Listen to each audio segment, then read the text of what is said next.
thank you for coming out tonight. I know it takes some effort to come out to an evening parent ed, so I just want you to know I appreciate you.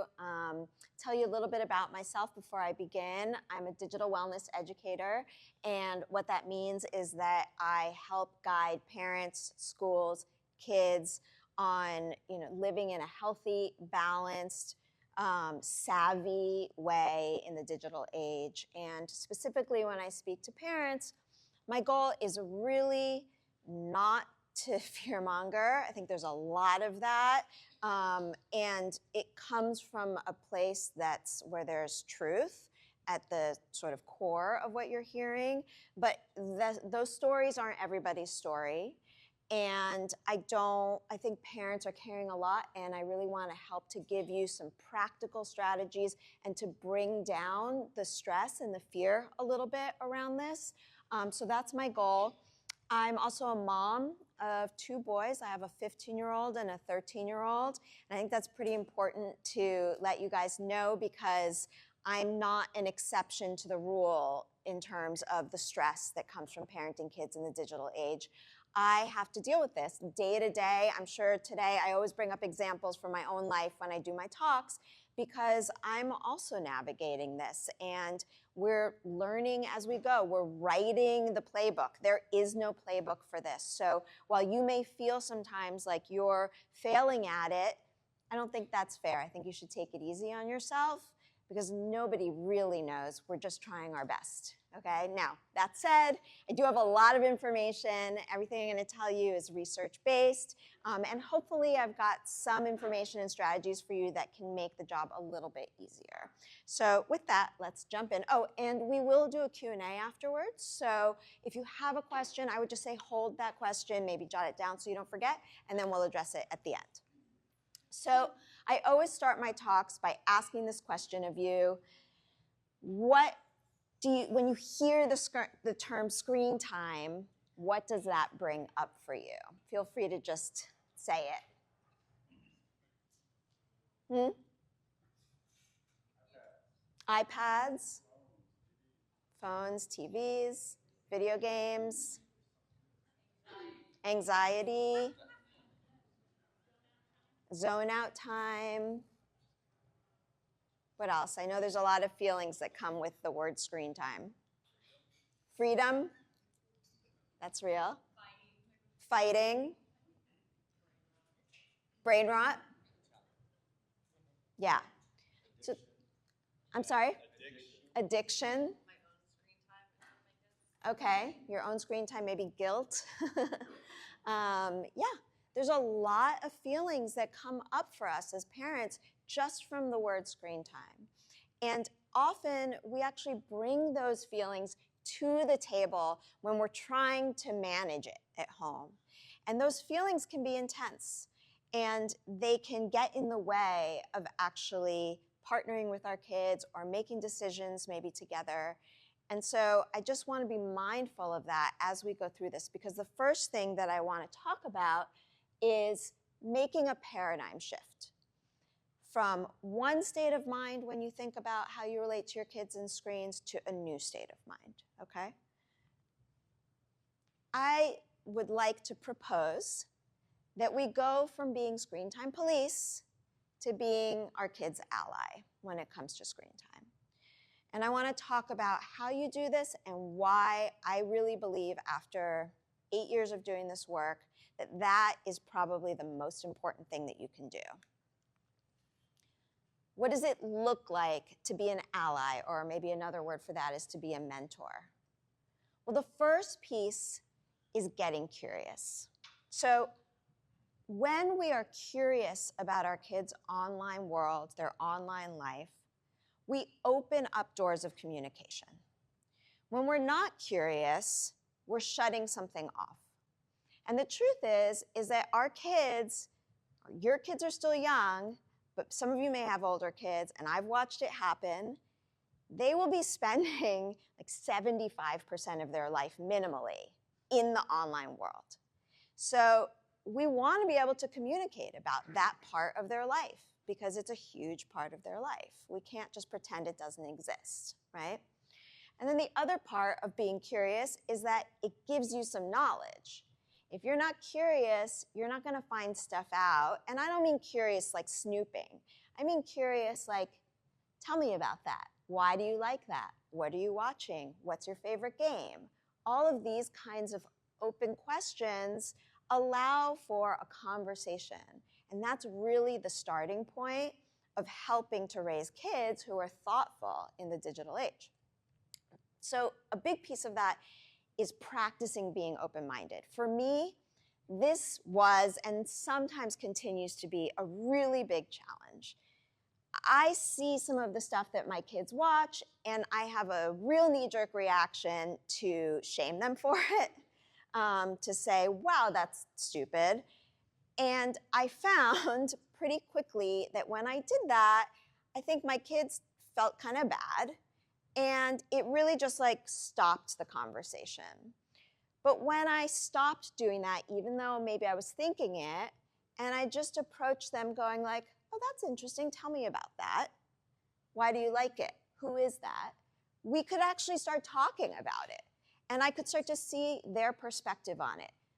I didn't always love what they were watching, but sometimes my own perspective on it would shift because I gave it a little bit of time, I gave it a little bit of attention. Now, the biggest upside to this was that because I stopped saying, oh, that's dumb, or don't waste your time, or I don't like that all the time, and I started saying yes more to things, or interesting, when I did have to say no, or when I did have to pass judgment, they listened.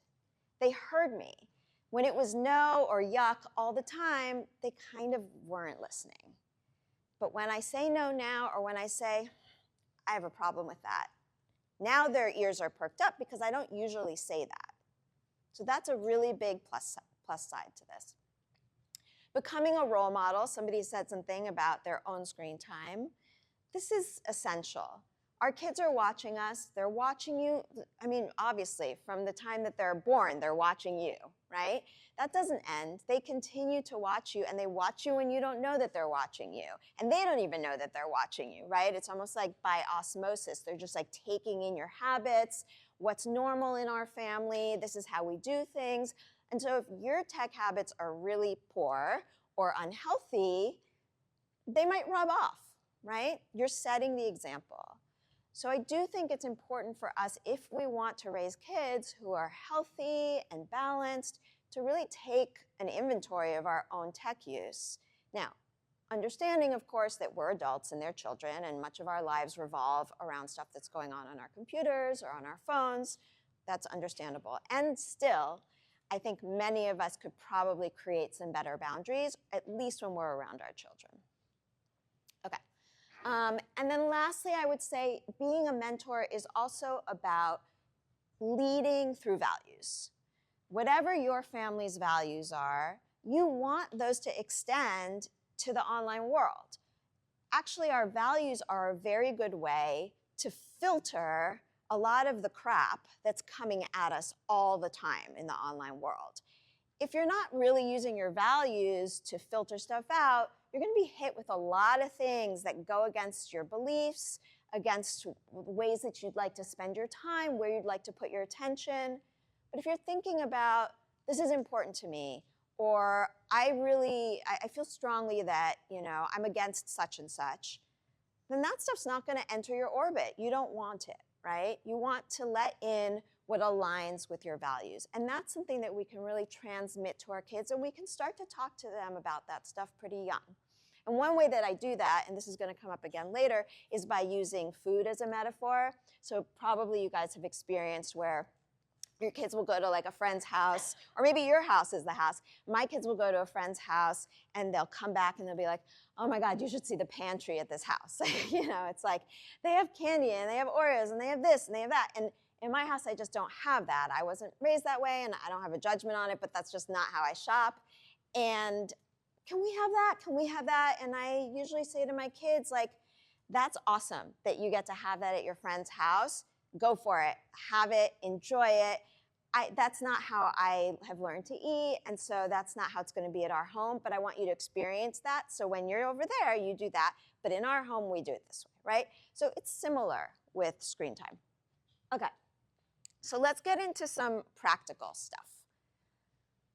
My first bullet, and I stop on it because to me, it's like the most essential. If you were going to ignore every other limit as your kids grow up, I would ask you to please hold this one. No screens in the bedrooms overnight, okay? Now, for kids this age in elementary school, I would say if you can, no screens in the bedrooms, day or night. And the reason for that is that when kids take their devices into their bedrooms, a few things happen. First of all, we can't see or hear what they're doing. And maybe you have some controls on there, but kids are tech savvy, right? And so there are higher chances that they're going to get into some stuff that you may not want them to. Not every kid will, but the chances are higher, okay? The other thing is your kid goes to their room, all of a sudden you're like, oh, I'm so relaxed, I'm gonna have my wine, like there's no kid, this is awesome, and you only wanted to give them an hour and 2 hours have gone by. Kids who hang out in their rooms on their devices spend a lot more time on their devices. So if you're trying to kind of curb how much time they're gonna spend, maybe best to do it out in a public space where you're gonna remember that they exist, you're gonna hear them, you're gonna walk by, and the walking by and being around them, it sort of helps to keep them a little bit more in check. Okay, overnight, it's just, it's the #1 robber of sleep, not just for kids, but for adults, is having a device by your bed. So you wanna start a good habit early with your kids, and that's just park the device outside the room to charge at night. And that will extend to iPads and that will extend to computers too. Because as your kids get older, if they have once they get their own laptops or whatever, laptops are actually a lot harder to restrict, interestingly, than phones. So with me, I have a 15-year-old, and it took me a little time before I realized, like, oh, actually him having his phone in his room, his phone is like pretty well restricted at night. But it doesn't really extend well to the laptop. And so, I had to shift to, no, you actually can't keep the laptop in there either. Okay. Next one is creating a buffer before bedtime. Young kids, bedtime's already a little bit difficult for young kids, for many young kids, I should say. It's hard to separate from mom and dad. They don't want to go to bed. They put up a fuss. And so some parents think like, oh, I'm going to give them a show or let them play video games to calm them down for bed or whatever. It actually does the opposite, right? Because kids actually need a little bit of a buffer to calm their bodies down, their mind down, but also to connect maybe with you, to read a calm story, just to get their nervous system into a place to fall asleep. And when you're watching a show or YouTube or playing a video game, you're actually doing the opposite. You're really waking up your nervous system, you're getting your brain going, everything's sort of activated. So you're really making it harder for your child to settle down and then harder for you to get some peace once your child has gone to bed. So try, if you can, an hour is the ideal, but again, I'm a pragmatist. If you can do a half an hour, great. Just do what you can do to give your kid a little bit of a buffer so it's not like screen, bed, and then they can't wind down. Okay. Screen-free zones, I think, are very useful. And what I mean by screen-free zone is where will we just not have screens in our lives? Why is that important? Because as they get older, think about your life, it's pretty hard to find a moment without a device other than when you're asleep. The device is everywhere. It comes to the bathroom. It goes with you and gets pulled out in a line. It's like it's hard to resist when you're driving and you get to a stop sign, right? So there are very few moments and spaces left that aren't infiltrated by media and by devices. And so I think especially for a kid with a developing brain and developing social skills, it's really important to make sure that we carve out with intention spaces that don't get infiltrated by our devices and by the online world. So bedroom can be one of those. I like my bedroom to be sort of a sanctuary where it's like all of that mess from the online world can stay outside my room, unless I'm sick or, whatever, something like that. But when I'm sleeping, for sure, and most of the time during the day, I try to keep it out of my bed, at least out of my bed. Short car rides, right? Short car rides around town. If you're just going like 10 minutes to the grocery store, 15, 20 minutes to school, to a play date, and they're all sort of these quick trips, they don't need a device. Like, that's actually a great time to let your kid space out. Just like we did, right? Let them stare out the window. Let them pick the music. Maybe you have a conversation, maybe you don't, but giving them space to just think or just notice things is really, really important. They need time and space to process everything that's going on. So the other one that I have tried for years to get my kids not to bring their devices to the toilet. And I have failed, okay?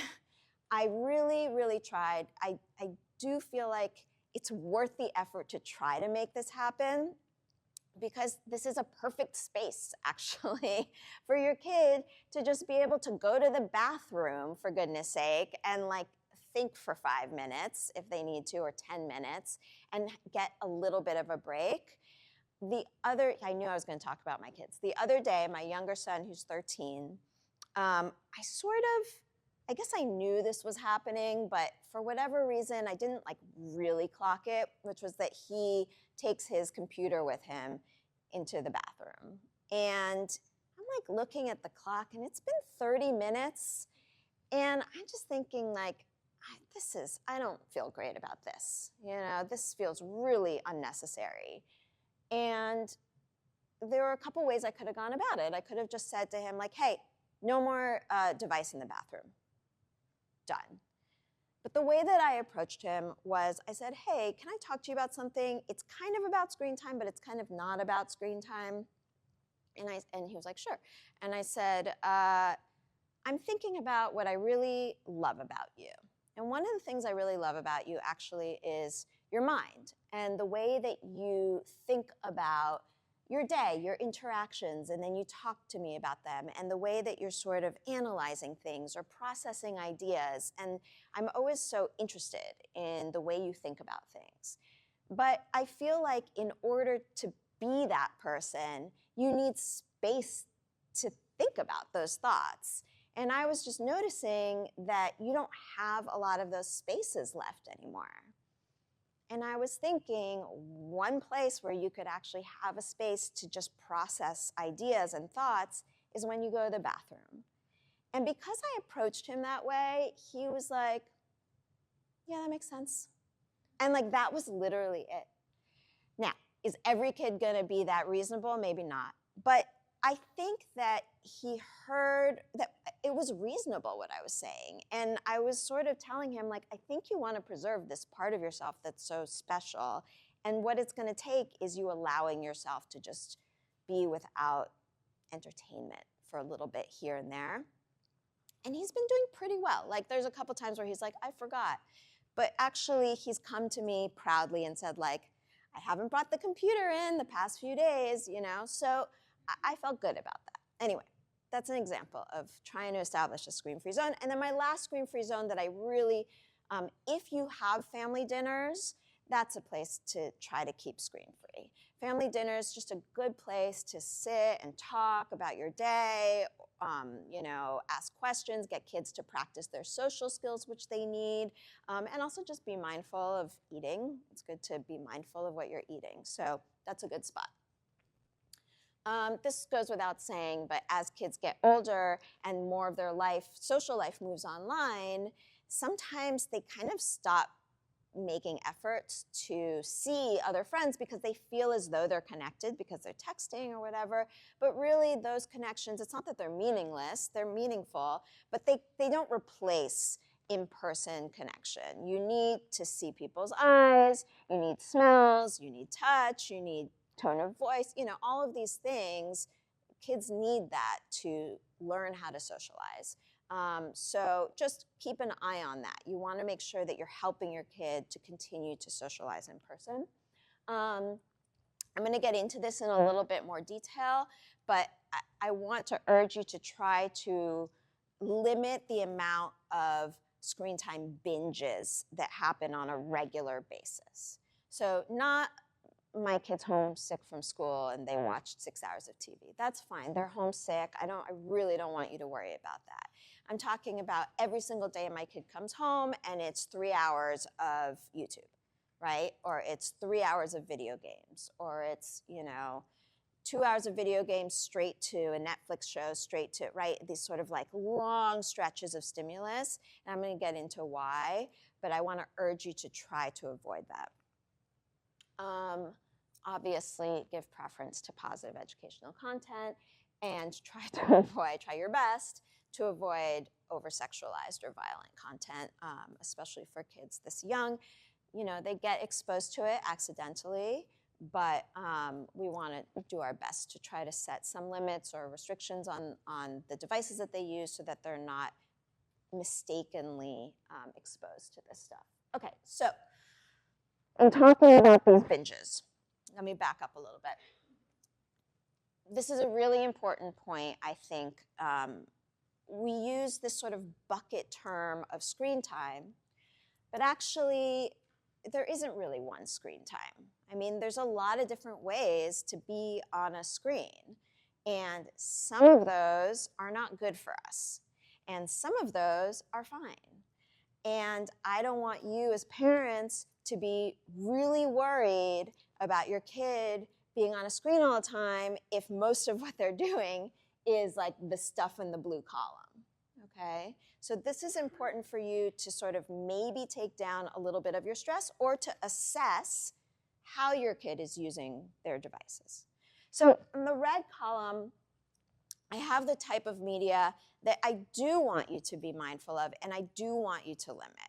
And again, food becomes a perfect metaphor. This column is like junk food. And I'm talking to all of your kids at some point this year in the school year, and I will talk to them about this concept, but with a flashier graphic. You wouldn't have your kid, eat candy and cake and soda at every meal, because that's horrible for them. There's no nutritional value, right? And it actually has negative effects on them. But maybe you would let them have that for a treat or as a dessert, right?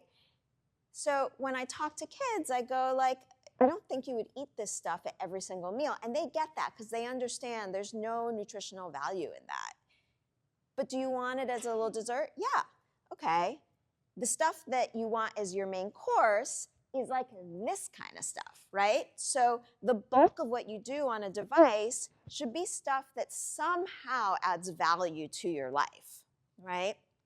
And then we can enjoy the other stuff. We can enjoy the little YouTube videos or whatever, but let's not make that the whole meal, okay? This is the stuff that you want to limit because it's the stuff that really raises the dopamine levels. And when those are raised for too long, every single day, and this is where binges come into play, it really shifts your chemical balance up, right? So if your dopamine, this is very rudimentary, but let's say this is like your sort of basic dopamine level for you, and then when you watch YouTube videos, it kind of peaks to here, okay? If you're up here for a really long time, every single day, all the things down here that sort of used to interest you or pique your curiosity, they become boring because you need to be able to be stimulated by those things, and you can't be anymore because your dopamine levels are too high.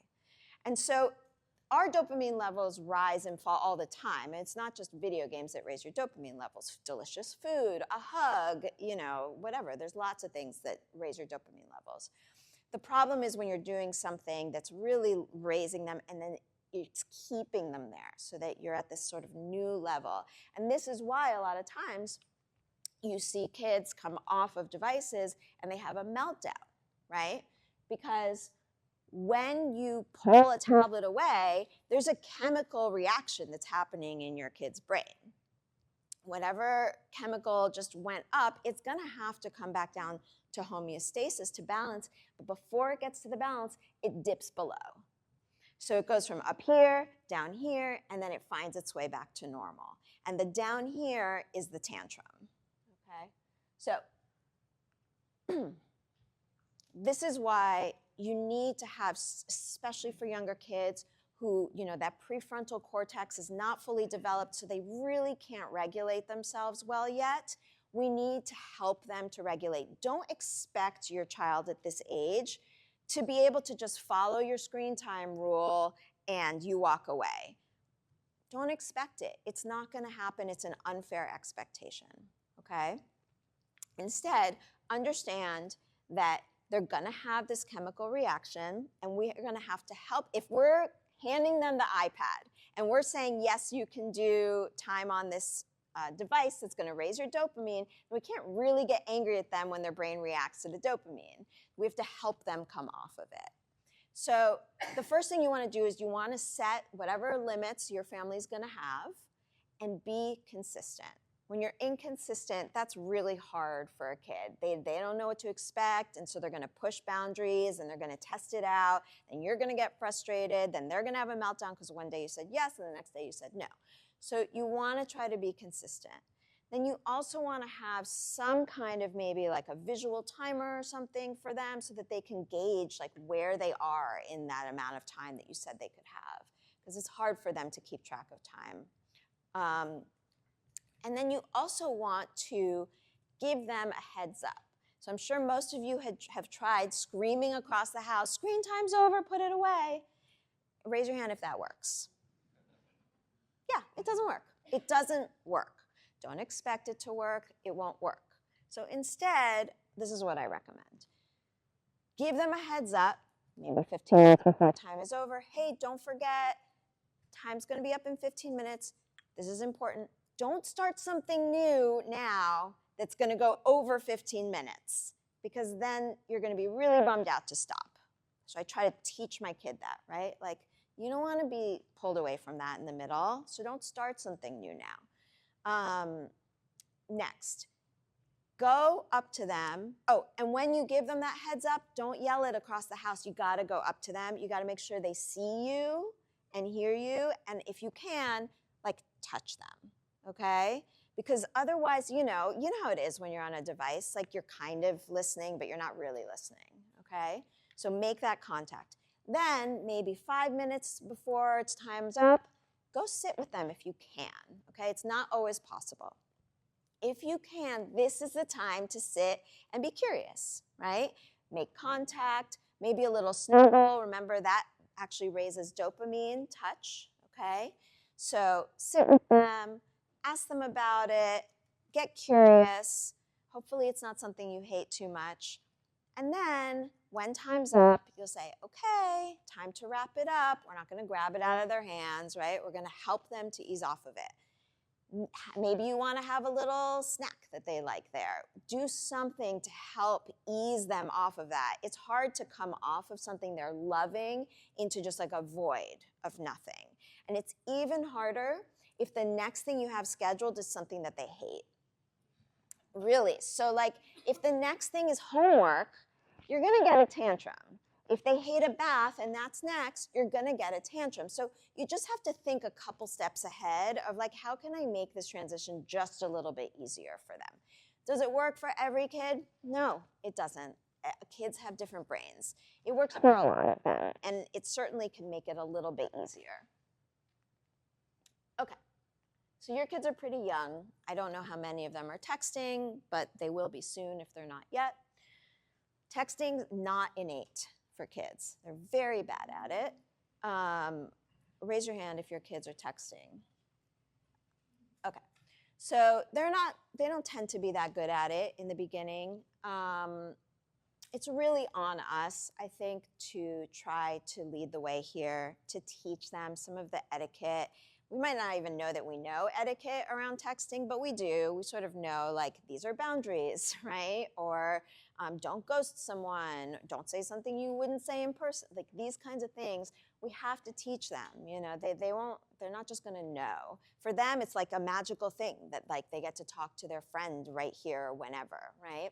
So they're going to play with it almost like a toy when they start out. So you want to sort of ease them into it if you can. And again, it's like, have conversations with them. You can also, some parents, they let their kids start texting first on the parent's phone, right? Like, okay, you can text your friend from my phone if you want. Get them to sort of practice it a little bit. And I would definitely start with texting 1 or 2 friends. Don't start with the group chat. The group chats are very messy. And they often sort of devolve into chaos.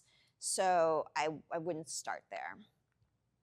In terms of how involved to be in texting, I would follow your kids' chats somehow. So for me, with my kids, I just would do spot checks. You know, I would kind of check their iPads. They didn't have phones, but I would sort of like, check, how's this looking? It's looking okay. I didn't do it in secrecy. They knew. I said to them, hey, look, this is a new skill. You're learning how to do it. I'm not interested in spying on you, but I do want to make sure that I can guide you and see that you're doing things well. And so I may periodically check your texts and, you know, see how things are going. Kids are very savvy. They can delete stuff, you know. They kind of know how to get around you checking and seeing what they're doing. Still, I think it's important for you to sort of gauge what's going on. Some parents like to sort of configure the phones so that their kids' texts come through their phone. I think that's very stressful, personally. It's not going to feel great to see all the dumb stuff that your kid's texting. And you kind of don't need to. I think it can raise sort of false alarm bells a lot of the time. So I think you should be checking and looking. I don't think you need to be like on top of it every single second. Don't jump into their chats and reprimand another kid in a chat. You laugh, but you know what? It happens. I mean, I've seen it with my own eyes. I've talked to parents who have done it. It's a group chat. Mom is watching the chat. She doesn't like what some kid's doing, and she just jumps in and lays it on. And it's terrible for that kid, for that mom's child, right? You'll make your child like a social pariah. So don't do that. If you see something that's concerning in the chat, just pull your child aside and say, hey, I noticed this is happening. I'm concerned about it. Let's talk about it. Let's see what's going on. If it's really concerning, my son, when he was 10, I guess we were in COVID, and he had a chat just with 3 friends. And one of the friends sent porn. And my kid, because we have such open communication and he's not afraid to talk to me about this stuff, which is critical, he just showed it to me. And he was just like, look what, you know, so-and-so sent me. And so I said, this is really problematic, not just because you were exposed to it, but now I know this poor kid is seeing porn. So I said, I got to reach out to his mom, you know. Reached out to the mom. I didn't get angry. I just said, hey, I just want you to know this happened. I think you need to have a conversation. That was it.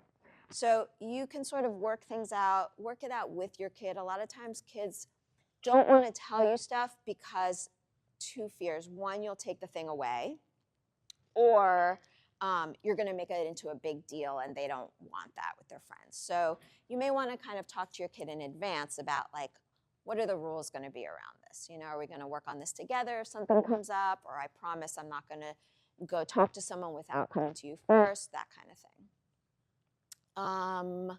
What else? Some kids just really, in elementary school, they just can't text. They're terrible at it. They spam everybody, or they're bullying, or they're sending inappropriate memes, or they have no boundaries at all, and they're texting at like 2 in the morning. If this is your child, maybe they're just not ready yet for this responsibility. They may just developmentally not be able to handle it. And in that case, I think it's probably worth taking it away before something really bad happens that you can't reverse. Because sometimes those kids who are like that, they'll, send something really, really problematic to a group chat. It gets to the principal. There's disciplinary action. It's bad. So I would protect your child. If that's your child, I would protect them by holding off on texting for a while. Okay. So video games, again, curiosity, really important here with video games. You want to know what your kids are playing. You want to have an understanding of it. And a big part of this is that values piece. It's like there's a lot of video games out there that are great and really fun. I'm not anti-video games. And there's a lot of video games out there that are really disturbing or just not appropriate for young kids at all. But you're not going to know unless you sit down and play with your kid or sit and watch them or ask them about it or talk to them about it. And if you start when they're young, you're setting a precedent where they're not going to be afraid to show you or talk to you about it later. I know because I've gone through it. When you start young and you're open-minded and you play and you, show me this Roblox game or whatever, you have conversations about it, then they come to you later and they go like, I want to play this game. What do you think? And then you go, I don't know, let's look at it together. And then we'll make a decision and you can say, not yet. I'm not ready for you to play that yet, right? That only happens because you're creating this sort of allied relationship with them. Okay, so you want to know what they're playing. You want to definitely discuss safety. It takes a really long time for me to go over all the safety precautions. So maybe, Amy, I can send you a PDF that you can post somewhere or share somewhere that has a little script that you can use with your child. And you can make sure that they know how to spot the red flags of a predator online. I will talk to your kids about this because I think it's really important. What I have found is that just like how you teach kids how to navigate the real world and stay safe, if you tell kids, hey, look, there's these like 6 red flags. If you see this behavior online, stay away from it. It's not good. Most of them kind of do. They just need to know what to look for because it's counterintuitive, right? Because a predator is not going to be mean. They're really going to try to ingratiate themselves and be friends with your kid and this and that. And if the kid doesn't know that that's a red flag, they're not going to think it's problematic. So you really, if you're letting your kid play in any games where they're interacting with strangers, they need to know how to spot these red flags. And we'll make sure that you have access to that information. What else? Usage plan can be really useful because gaming can really get away from us. So coming up with a plan, you can play these days for this time. These are the games that we're okay with after you've done X, Y, and Z, let's say, right? And that will look different for different families. I know some families who say no gaming during the weekdays, only on weekends. And some families who go, yeah, you can game during the weekdays, but you have to have done your homework and your chores or whatever. So it's different for different families. Whatever you decide, just make it a plan and try to stay as consistent with it as you can. One thing that takes a lot of parents by surprise is the money piece of gaming.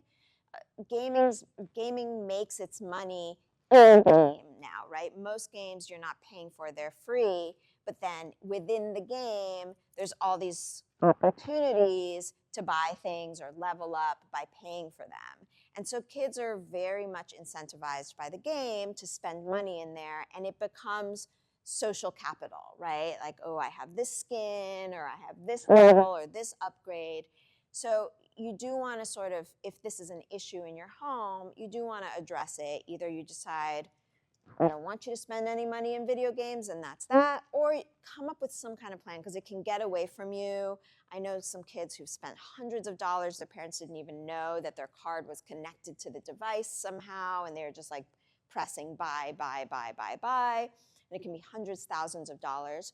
So if you feel okay about it, what I did with my kids was I decided to use it kind of as a way to teach my kids some financial literacy. So we decided on a budget per month. It was small. They had to use their money. So if they had any savings from anything or an allowance, it had to come from that. And we had to talk about what they wanted to buy and really kind of think like, what's the value of this? Are you going to want this next week? Do you just want this right now because so-and-so has it? And what I was doing is I was thinking, like, these are going to be valuable skills for them in the future, and I'm just going to use this as a way of getting them to practice. And it's been pretty useful, actually. Play with your kids if you can. Even if you're not a gamer, I'm not a gamer, but I've spent quite a bit of time in Roblox over the years. I've tried my hand at Fortnite, not good at it. And, you know, it's fun, especially at this age. Like, kids really want to share that with you. They want to play with you. So try it, you know. It's a good way to bond with your child. And again, like, you'll see by doing that whether you're okay with the game or you're not okay with the game.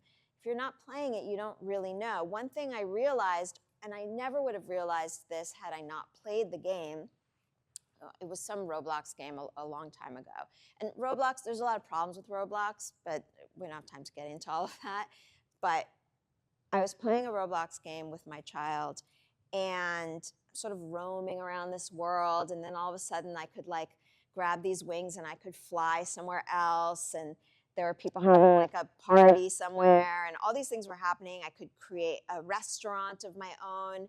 And I realized that kids these days, like, they don't have a lot of third spaces to just like be free without parents telling them what to do or teachers telling them what to do, and there's a schedule and you have to go here and you have to go there. And that when they entered these worlds, they were just free. And I only realized that because I was in there and I was just running free in this sort of magical world where like my kids were in there, and like for a lot of these kids, their friends are in there. And it doesn't take the place of being out in the real world, but I was able to really see the draw for them of being in a place where no one was telling them what to do. So just gave me a little bit of perspective. Okay, this one's simple. I just don't recommend social media for elementary school. I don't even recommend it for middle school. There's just so much research at this point pointing to the harms from social media that, to me, even though there are benefits, and I also work a lot with teenagers and I do a workshop for seniors in high school, and in doing that, when we talk about this stuff, there are a lot of benefits. They tell me about the benefits, and there's a lot of drawbacks to it. In my mind, for kids this age and even in middle school, the benefits just don't outweigh the negatives. They just don't. So I think if you can, try to keep your child off of social media for as long as you can. You know, at some point you may not be able to say no anymore. And you know, you'll cross that bridge when you come to it. If you've already allowed social media and you're watching this and you're like, uh-oh, I shouldn't have done that, now what? You probably can roll it back. At this age, you probably can roll it back. When they're older, that's harder to do. Yeah, I just don't think it's worth it. I don't think it's worth it. If you have more questions about it, we can talk about it more later. Okay, number one question that I get, when should I get my kid a phone? I really don't have a perfect age in mind.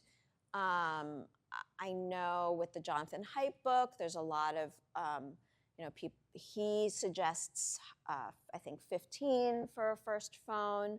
And I think that's a great idea, theoretically. And if your kids are quite young, I think you can probably reach that goal if that's important to you. If your kid is already like a tween, that might be a little bit harder to attain. Either way, I think you should push it off as long as you can. Just really, it's like you just want to uncomplicate their life. And most kids, they really just don't need a phone until they're a little bit older and they have more independence. They just want it because everyone else has it. When no one has it, it's not that big of a deal, okay? And that's why you may have heard of these wait until 8th pledges, where you gather a group of at least 10 parents from your grade and you all decide together, let's just wait until 8th to get our kids phones. all of a sudden it's like a non-issue because a huge percentage of the grade just doesn't have the phones, and so you don't feel like you need to have a phone. It's really like a kid's version of keeping up with the Joneses, the need for the phone. You want to consider your kid's temperament. So I know in the past, and maybe even still now, there was a lot of like, well, my kid's graduating from 5th to 6th and going to middle school, and that's when they get a phone. But I would just urge you to consider, does my child need a phone? Or does that just seem like what everybody is saying is the time to get a phone? Is my kid ready for a phone? What's their temperament? Do they listen to our rules? Do they follow, our boundaries? Do they get, I don't know, jealous easily in friendships and need to constantly be texting their friends? Anything that you think might be a little bit of a red flag of not being quite mature enough, I would really think about that, because when they have access to everything in their pocket, chances are things are going to get amplified for them, right? So it's just, you really want to take your child into account and their level of need into account. There are other options, because you may want your kid to be able to have some independence and go to the market or ride their bike or go to a friend's house, and we want that. We want our kids to have independence. So if you're not ready to get them what I'll call an adult smartphone, there are other options, right? You can get them a kid phone, which it sounds more babyish than it is. They're good phones. They're Android phones that are actually adult phones, but they have an operating system that's been created just for kids. So it doesn't have a browser, and it doesn't have social media access, and it doesn't have gaming, and it comes with sort of the built-in control that you want in terms of when they can access certain apps or not access certain apps. You can know who they're texting. So it's really a good option for a young kid who you want to give some freedom to, but you don't want to give an adult phone to. The other option, of course, is a smartwatch. That's what I did with my boys. For some kids, it can be very distracting, but for a lot of kids, it's not. It's like a good option. It's a good way to be able to text when you need to contact people, but it's just not that big of a draw in terms of, wanting to be on there a lot. It also can be helpful. It has GPS, right, which can be useful. And, a perk for me, for my kid with ADHD, was like he would forget everything, and we could just set reminders, and it would just bzz on his wrist. So that was useful too. But check with your schools, because some schools don't allow kids to wear smartwatches. Do you mind? I'm almost done, and then I'll address your question. And then there is the option of getting your kid an adult phone and just dumbing it down. You can do that. You can get the phone and you go into the settings and you can just set it to, not have a browser on there if you want. You can make it so that they have to ask permission before they download any apps, and just don't put apps on there, right? You can set time limits where the whole thing just goes gray at a certain point at night. So you can really restrict and dumb down a phone. So that is an option. You can decouple the sort of negative stuff, like maybe social media, from the phone. They don't have to come together. What else? Okay, I want to get a little bit into AI. I can't do like a whole AI thing because that's an hour-long presentation, but I do want to address it because it's everywhere and everybody's thinking about it. So I just want to make sure that you sort of know the basics, and then if you want more information, I can point you in another direction. So, just so that you know what everyone's talking about, generative AI is, the ChatGPT, the stuff, the AI basically that you can prompt and it will generate, that's why it's called generative, it'll generate content for you, right? So it creates new content that never existed before. That's what generative AI is.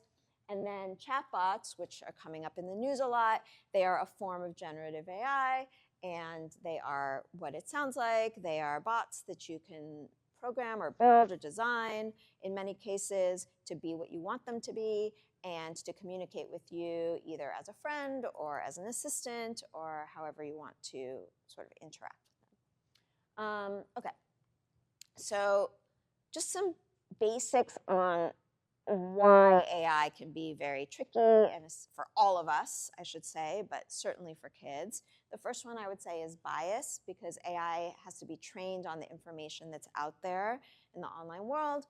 And the information that's out there in the online world is only going to be representative of certain segments of population. It's going to have certain types of information out there. There's a lot of information, but it certainly doesn't cover everything or everybody's perspectives. And so it does end up sort of, skewing towards more westernized ideals. Misinformation, obviously, I probably don't need to tell you, but it gets things wrong. AI gets things wrong all the time. And, the thing that's interesting that they've found is that unlike when you're looking something up on Google and maybe it's wrong, the information you're getting, when you get information from, say, like a chat or something, a chat bot, because it sounds like it's a person talking to you, you trust it more. And so it's much easier to be duped by the information that you're getting in a sort of ChatGPT type of scenario. And then the emotional manipulation. This is huge for kids because, again, their brains are not fully developed. And so it's much more difficult for them to assess, is this, real empathy, or is this sort of manufactured empathy? It feels the same, on text. It's like, how can I tell the difference, So for kids, this is where there's a really slippery slope for them in terms of potentially getting attached to chatbots. And then lastly, and I think this one's pretty interesting, is this sort of like lack of challenge when you're feeding your information. I don't know if you guys use ChatGPT or any of the AIs or Claude. I do sometimes, and just like, it's so flattering, it's like, great idea, Julia, or you're so smart to think of that. There's no friction, right? And kids need friction in order to develop their ideas about things. They need to be told that what they're thinking maybe is wrong or be challenged. And so far, that's not built into the programming of most generative AI. And that's something to really talk to your kids about, because they do need that friction. And that's why, at this point, doesn't actually make for a very good friend or a very good companion. Okay, so in terms of, exploring AI, I don't know that you need to explore it with most kids in elementary school until they're a little bit on the older side of elementary school, okay, maybe around 5th, 4th. But that also depends on the exposure, what your child is being exposed to, either because of you and what you're exploring, or the people that they're around.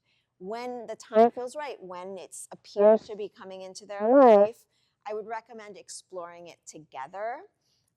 Sit down, yes, talk about these things that we talked about, the bias, the misinformation, but test it out together. Ask certain questions. Ask it questions about things that you're very knowledgeable about. See if it gives you the right answers, right? Just test it out together. Then talk about it. What does this feel like? Does it feel like you're really talking to a person? Can you believe it's not a person? Can you believe this is just an algorithm? This is data, right? So just really get them thinking critically about the interaction that they're having. What else? And especially when they start to consider using it to help them with schoolwork, which is a very, very tricky subject. I think the thing we really want to make clear is that these are really powerful tools, and it's exciting, but this is a really powerful tool, and it's the most powerful tool that you have, actually. And you don't want to outsource this to a machine, because if you outsource your brain to a machine, then what have you got? So what you want is for the machine to supplement, right, your thinking, assist your thinking. You don't want it to do your thinking for you. And then my last point, just keep them away from the chatbots. It's way too scary right now. There's no regulation on these chatbots. Some of them are really engaging with young children in very inappropriate ways. They have very strange responses to kids. They urge them to do things that are just illegal or wrong or ethically dubious. So I would really try to keep that, under lock and key. Use your restrictions if you can to just block the sites that have chatbots. Okay, that's it. I would recommend having some kind of plan. So creating some sort of a screen time plan. When do we use our devices? What do we use them for? For how long? If we break the rules, do we have consequences? This is a way to work together to really come up with, how do we use devices in our family? What are our values around device use? What are our priorities? It can be very, very useful. That's it. Oh, down here, the Smart Talk. I love this website for creating a plan. And the Smart Talk was created by the National PTA. And it's a really, really good website. It walks you and your child through creating a plan together.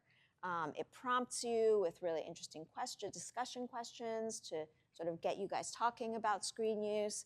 And at the end, it'll spit out a contract for you, and you guys can sign it, put it on your fridge, have it as something to kind of go back to. And yeah, this is where you can find more information on me and my offerings, and I have resources for you.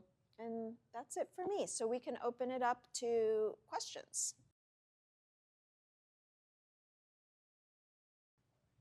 Yeah. I'm sorry, I raised my hand. No, it's no problem. When you were talking about, it was a slide about the phone alternatives. Yes. For kids. So are those the phones you give them once they hit 8th grade or 15, age 15? Or those you give them like when you can't wait and you gotta give them something? Yeah. If you're asking me, I would say those like kid-friendly phones are for younger kids to kind of get them through until you're going to give them an adult phone, which maybe is, I don't know when that would be for you. Let's just say 8th, since we're saying wait till 8th, okay? Till 8th grade. At which point, you still don't have to give them the fully loaded phone. I mean, I just gave my 8th grader a phone. It doesn't have any social media on there, So some parents that I know even just like don't even have a browser on there. It doesn't have YouTube on there. So you can sort of decide by that point what you're comfortable giving your child. But yeah, I think for most, I do take into account how a kid is going to feel also carrying around one of those phones, because I think it's real, and I want to respect them. And I think by the time they're a teenager, it's a little rough to be carrying around like a phone made for kids. But that's a personal decision, I think. Yeah, that would be my answer to that. Watches, they can just with voice text, Yeah. voice call. They can sort of use the little writing thing. Most of them use their voice for it. Mm-hmm. Yeah. Sure. Yeah. I just want to throw out, instead of going right to giving them their own phone with my older child, we had a phone. Yes. That wasn't theirs. Mm-hmm. When we needed them to have it. Yes. For practice or an event, we gave it to them. And it made a really nice bridge because as trivial as it seems, just that lack of ownership. Yep. For them kept us out of a lot. I love that idea, and I've recommended that to a lot of parents. So what he's saying is, they had an extra phone line, basically, with an extra phone at home, and that was just the phone that was like, if you need a phone because you're going to the store or you're going to your friend's house or whatever, you take that phone. But you don't have to have it on you all the time, and it's not your phone. So that can be a good option as well. Yeah? Can you give us Roblox tips? Yes. I'm scared of it. Yeah. He really wants to use it. Okay, how old is she? She's 10. Okay. Yes, Roblox tips. My first tip is the tip that I started with, which is don't let her on there until she knows the red flags to look for, okay? So I'll tell you those red flags right now, but I'm also going to send a PDF out, okay? So if someone is being overly friendly to you, that is a red flag. If someone is always there every single time, doesn't matter what time of day or night, ready to play with you, that's a red flag, because it's like when I talk to the kids, I talk to them about like in the African savannah, the lion just like hiding in wait, right? It is that, right? It's a predator just hiding in wait. So if they're always there ready to play, if they're giving you free stuff, right? If they're offering to give you any freebies, lots of flattery.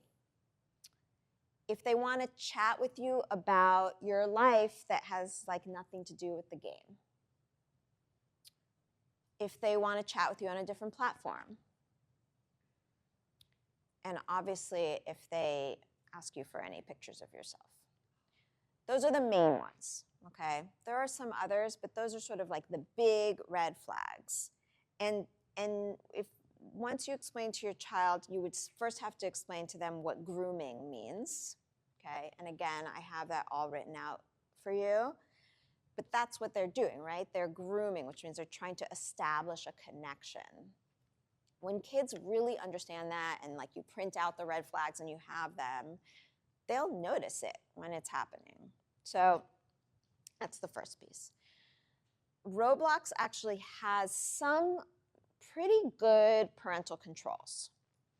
But you just have to set it up. So you have to make the account and you have to go in with her and set up the parental controls and set up the PIN so that they can't go in and change the parental controls. And you have to set it up to be an under 13 years old account. But you can set it up so that even like she can't chat with anybody. Period. Done. Under 13, they're supposed to only be fed like the games that are sort of appropriate for them. Stuff slips by. You know, they may end up in a really weird world that's sort of overly sexualized or weirdly violent. You know, I think they try the best they can. It's not perfect. And then I would just say figure out the money thing because all of those games are trying to monetize. So you want to figure that out in advance and set a time limit.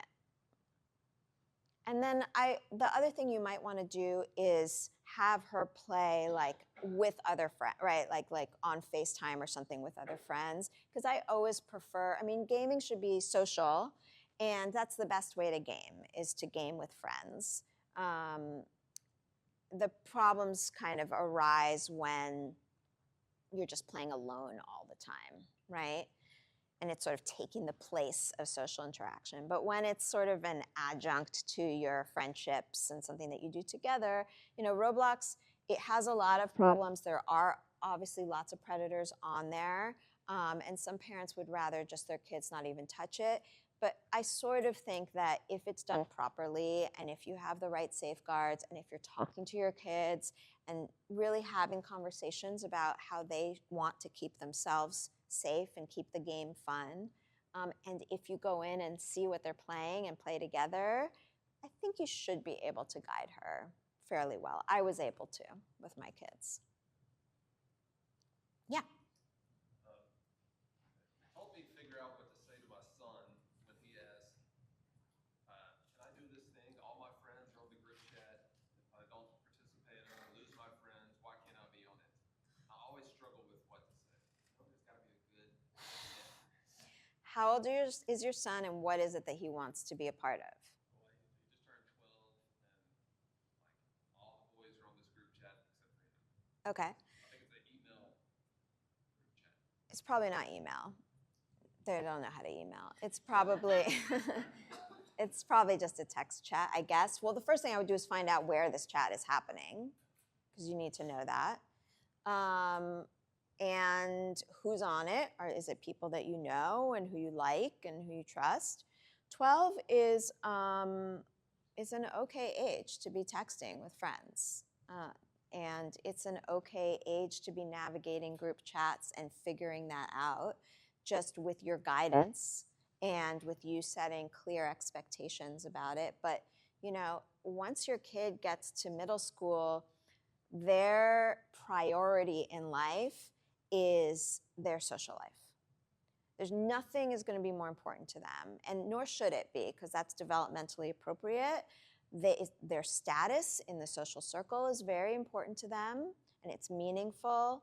their connections, their friendships, not being left out, it feels like life or death for them. And in some ways it sort of is, right? Because if you really distill it, it's like, I'm trying to survive here, you know? So sorry to take your son's side on this, but he'll like me. I think it's appropriate, actually, in this day and age. And I think if you talk to him about it, about your expectations, if you set it up like, you know, this is what I expect, this is what's really not allowed. And if I notice that this is happening, we're going to have a serious conversation about it, because you're 12 now and I have certain expectations about, you know, how you're going to handle these things. I mean, what's your fear? Well, I mean, some of the stuff you mentioned, sharing inappropriate content, making fun of each other, crossing a line. Right. Just distraction from things they need to be doing at home instead of worrying about what someone just chatted to somebody else. Well, I can tell you he's pretty distracted right now by not being in the group chat. So the distraction piece is tricky because he's probably thinking a lot about, like, what are they saying? I don't even know. Am I part of the group? Am I not part of the group? Do they like me? Do they not like me? I'm not going to know what to say tomorrow. So he's already really distracted by not being part of it. So yeah, they're distracting, but, you know, that's like what middle school is. You're distracted by your social life. In terms of the sharing inappropriate stuff, yeah, that's a legitimate concern. And boys really share a lot of stupid stuff.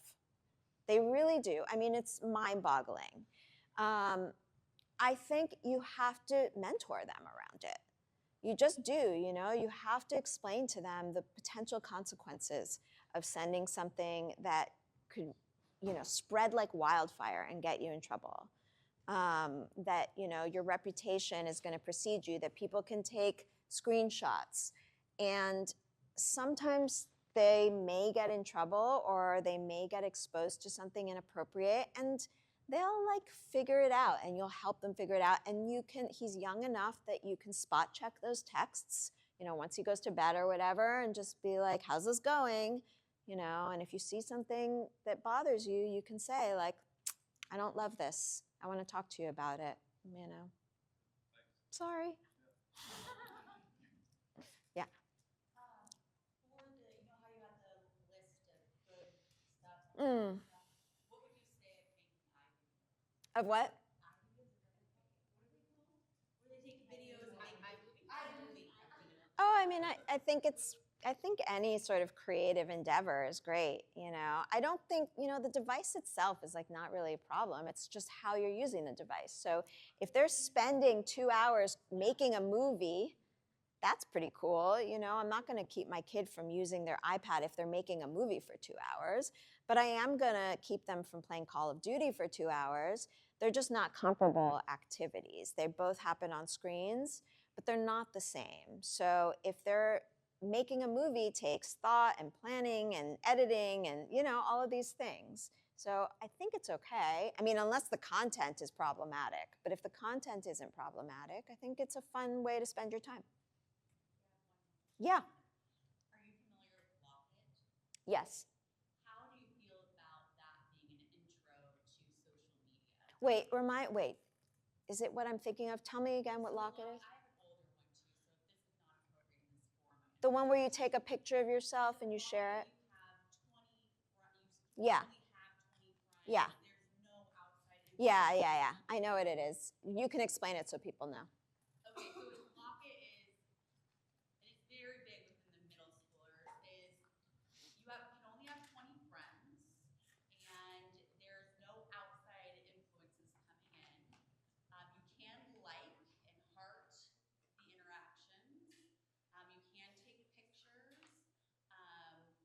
It's really just like you take a picture of yourself and you share it with the friends you want to share it with.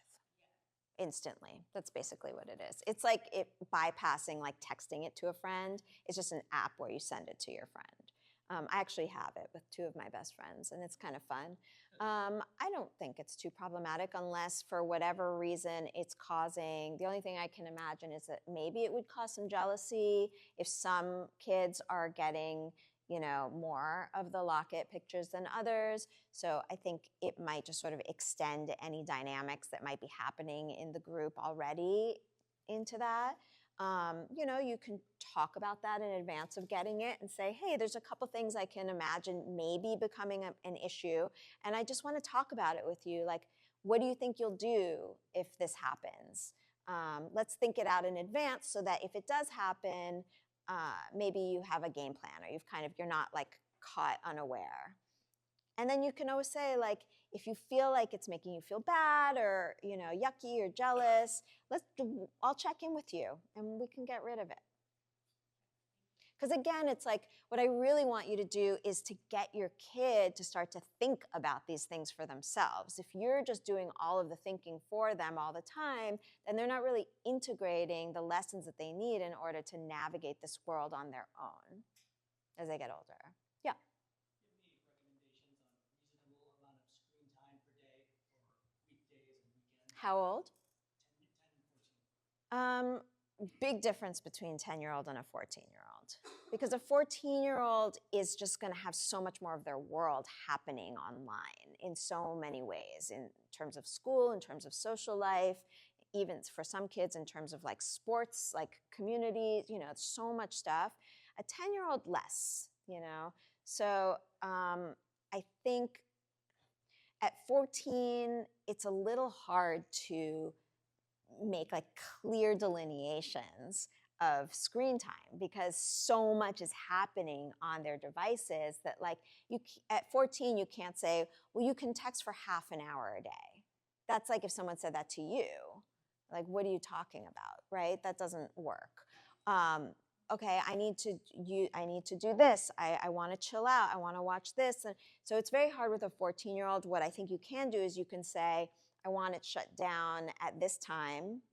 I don't want you to do more than a couple of hours of recreational screen time in a row a day. I want you to get these things finished first. These are priorities, right? Like that, like trying to get them into like good habits around their device use. For the 10-year-old, I think, you can cap it at around an hour a day of recreational screen time is probably enough. If it goes a little over, that's okay. I think at the outermost limits, what's recommended is 2 hours. To me, that's kind of a lot for a 10-year-old. 10's still pretty young. I feel like around an hour a day, if you're giving it daily, is probably fine. Yeah.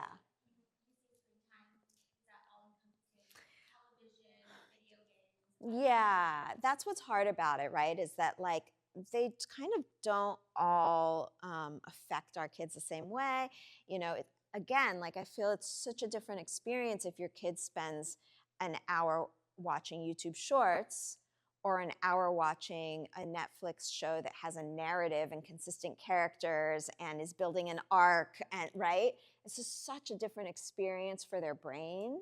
So I think you can be a little bit looser probably with TV, depending on if they're watching something that sort of falls into the category of what I was just saying, and a little more restrictive with something like YouTube, things that are quick, bite-sized, like candy, right? Internet candy. I try to tell my kid, even with my 15-year-old, he's almost 16, and I still have a limit for him on YouTube because, you can just get sucked into that forever. So if he wants to extend it, he just has to ask me, and I usually extend it for him. He's almost 16. But, I think it's really different. And with my younger son, who's 13 and a half, it's like we have an ongoing conversation when he's watching YouTube where I just go like, have you been watching that for a long time? And he'll say like, yes or no, or he'll say like, yeah, I should probably wrap it up now. And I go, yeah, if you're going to watch, I'd rather you watch something, that has like some kind of a narrative arc and takes more than 30 seconds. Yeah. Yes. As far back to the group texting thing, my younger child, my daughter, who's in 5th grade, there is this entire grade text that she's really not very involved in, but would feel like she was missing out not being a part of it. But then it's always firing. It's constant. It's a lot of the boys saying really silly, stupid things, and she doesn't even care about.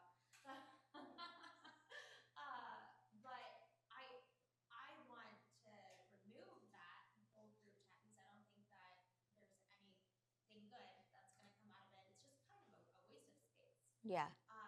But I know that that will be a challenging issue. What is your take on that? I mean, I know that group chats can be different, right? It's like a lot of friends or an entire grade. Yeah. I mean, I don't love an entire grade. That sounds horrible. But she probably doesn't love it either. I think I'm willing to bet most of the kids in that chat are just like, this is so annoying. And then there's like a core group that's just constantly on there. So I think, why don't you just mute it? Honestly, like just have her just say, can we just mute this chat? Because you're not even that interested. You don't have to leave it. You can go in and look at it when you want, but we don't have to hear it and have it distracting us all the time. And then she might come, she's gonna, trust me, she's gonna outgrow it. Like she's gonna get to a place where she's like, this is dumb, I'm not interested. But it's hard also for kids to leave those because other kids will add them back in. It's very annoying. So in those cases, I usually just say, well, just mute it. You know. Anyone else? Yeah. I just have one. I'm trying to teach, especially my daughter, without creating paranoia, that once you put something out there, Yeah. it's there forever. Yeah. Do you have any insight on that? No, I just tell them that. Because it's a real Yeah, because it's real, you know, and it's like that there's consequences. I mean, yes, some of the stuff you can find a way to scrub, but it's hard. And I think I always tell my kids, like, when you get older, when you meet someone, the first thing they're going to do is look you up. So you want to make sure that what they see is what you are proud of and what you want them to see, and put stuff out there with intention. So I just think that's just a message you have to kind of reiterate, because it's true for all of us. You have to be careful what you put out into the world. Yeah. All right. Thank you so much. Thank you.